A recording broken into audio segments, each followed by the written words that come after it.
Now it's time for Culture Talk, where we talk about culturally relevant topics and how you can use them to start conversations about your faith. I'm joined today with George Haraksin. George, you're a professor of ethics at Azusa Pacific University, right? That's correct. Yeah, well, thank you for joining us today. We're going to be talking about the ethics of the COVID-19 vaccine. My goodness, I am sure that you've got lots to say about this topic, and we have lots of questions actually that we've received, and we want to, do our best to answer them. So a big question that we see, or more so a statement that we see, it's kind of twofold. From some, we hear that taking the vaccine, the COVID-19 vaccine, is a sin issue. And we also hear the flip side, not taking it is a sin issue. So let's kind of unpack those. Let's start first with the perspective that not taking the COVID-19 vaccine is a sin issue. How would you begin to unpack that and have a conversation with someone who has that perspective? Yeah, I think it's also important that this is not just an academic exercise for me. Yes, I deal with it in college classes and graduate classes, but I was a pastor for many, many years. And so when I would leave the classroom, I would also have to, work with and partner with people's real lives. So I just don't want it to be an academic question. But I think when you say some people say that it's a sin not to get the vaccine, there's a worry behind that statement. And the worry is, infecting others, harming others.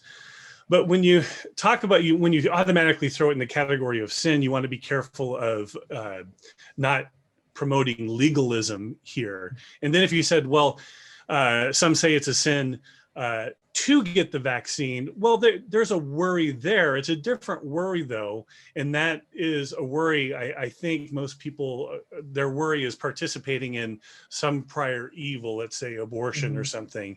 And here we want to be careful because we could fail to do the good. So we want to avoid the legalism, and we also want to avoid failing to do the good.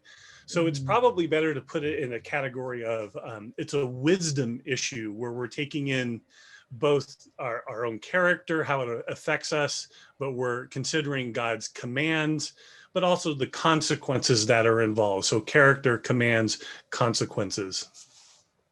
Right. And so as we think about that, and we're engaging with someone who might take the view that not taking it is a sin issue. So then you're saying to kind of have a conversation about avoiding that legalistic perspective, correct?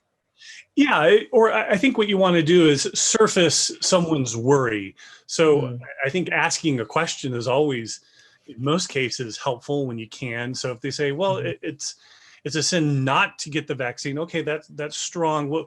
What is your worry there? And usually the worry is, well, we want to not harm others, and we want to obey the command to love our neighbor.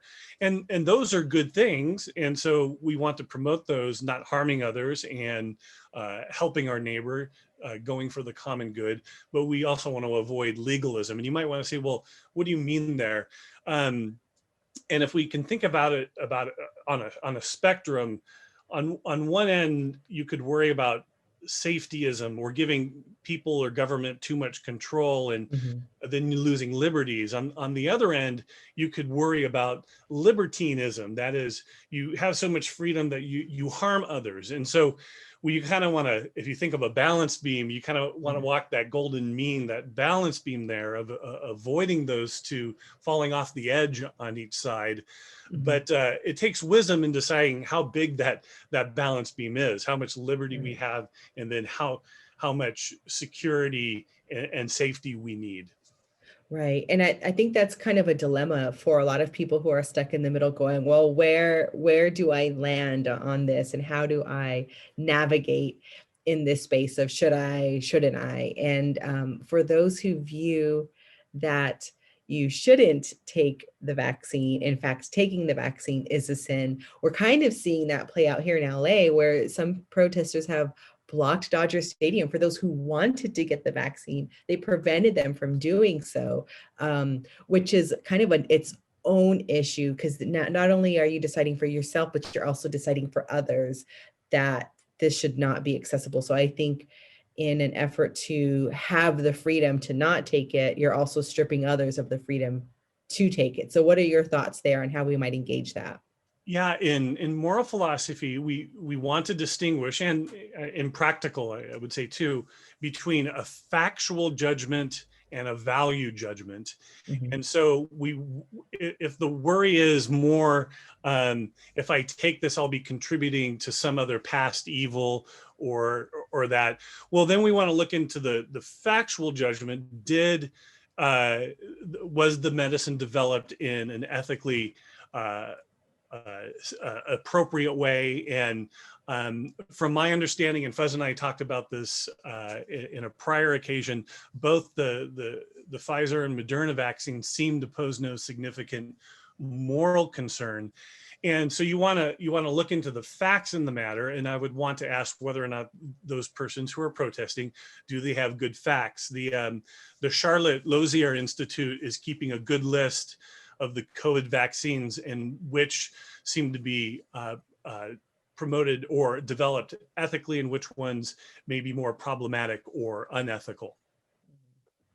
So I think that's helpful then to just remember, as we're trying to figure out how to navigate, that we are looking for good sources, and that as Christians, we're doing what we can to really be loving our neighbors in this space.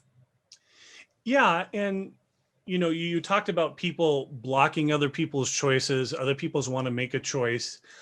When I raise these issues, and they can be dealt with in other arenas too, when you're talking about abortion or euthanasia or something, um, someone could use a phrase like "I'm pro-choice," but I always like to point out that that's an incomplete right, because you always have to fill in the blank of what you're choosing. I'm pro-choice in choosing, a spouse or the home I live in, but I'm not pro-choice in beating someone up, randomly because I'm angry or something like that. You have to fill in the blank of what you're choosing, and in this case, people are choosing or not choosing vaccines, and we have to make factual judgments about whether they have been developed in an ethical manner. And I've listed two that seem to have been developed in an ethical manner. And then we make value judgments. We make them personally for ourselves, but then we have to make them in light of the public or common good. And if you'll notice, I'm being careful not to say you should do X or you should do Y, but I'm trying to give distinctions that will help guide persons into making those judgments. Right. And there's a lot to unpack with this topic. So I would really encourage those who have lots of questions and feel like we haven't addressed them all. We certainly haven't. I would highly recommend that you go to our YouTube channel, Reasons to Believe YouTube channel, and to look for the COVID-19 vaccine, your safety and ethical questions. There is where Dr. Fazal Rana and George Haraksin and I have a conversation, an almost 2-hour conversation, unpacking some questions and concerns that some of our viewers have had. So I encourage you to check that out. And if you would like to hear more from George Haraksin, go to reasons.org and search for George Haraksin. Thank you again, George, for joining us. Thanks, Sandra. I appreciate it.